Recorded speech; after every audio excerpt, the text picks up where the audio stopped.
Olá, amigos. Agora nós vamos fazer uma análise de experimento da física. E para isso nós vamos observar alguns experimentos em vídeo, né? Será apresentado um vídeo com um experimento a você. E nessa atividade, nós vamos utilizar uma metodologia científica, tá? Ou seja, vamos usar o passo a passo, né? Utilizando de tal forma que nessa atividade, né, você faça uma descrição desse experimento, mas utilizando os fundamentos da física. Ou seja, aquele experimento tem que ser explicado por uma parte da física que você estudou, né? É uma aplicação. Então, observe bem o experimento, veja os detalhes que ele tem e utilize para isso a sua física para explicar. Só que depois do vídeo vem uma explicação como fazer isto formalmente, né? Como introduzir um procedimento científico e como registrá-lo para entregar ao seu professor, ok?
E aí você quer fazer essa análise científica de uma maneira mais formal, né? Como faremos isso? Bom, existem várias formas de descrever um experimento. Aqui é uma delas, mas qualquer uma outra tem que conter, pelo menos, essas informações. No início, né, na primeira parte, vamos identificar, localizar a área, o título e o objetivo. Então, na primeira parte, você tem que identificar-se, né? Então, é o nome do estudante que é responsável por essa descrição, essa análise, né, do experimento científico.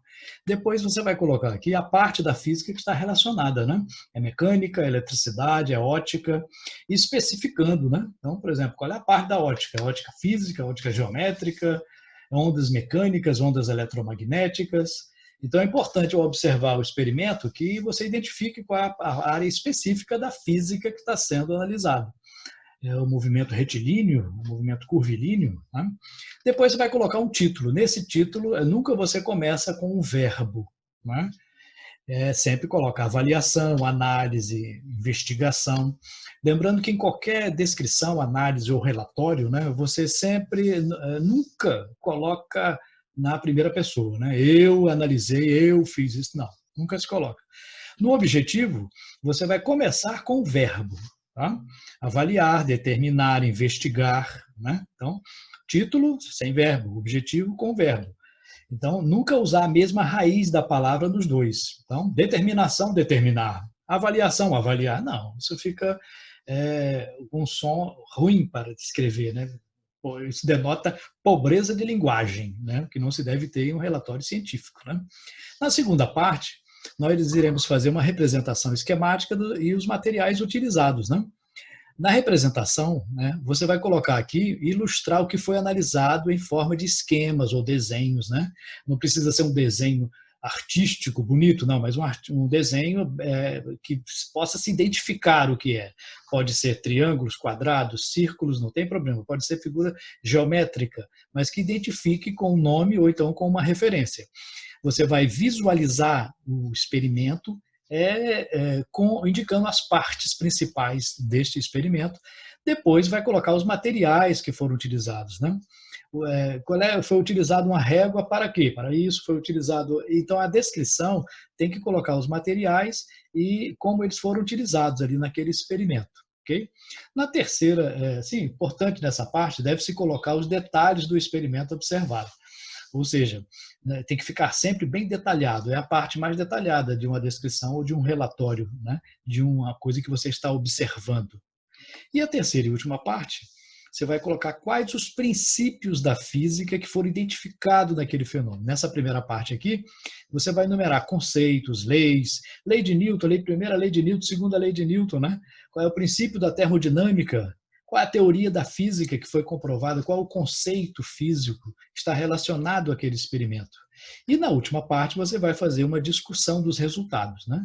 Você vai interpretar aquilo que foi observado baseado nos princípios que você identificou. Acontece isso por causa do princípio tal, tal e tal. Então é importante colocar essa última parte. Assim você terá feito uma análise de um experimento adequadamente. Ok?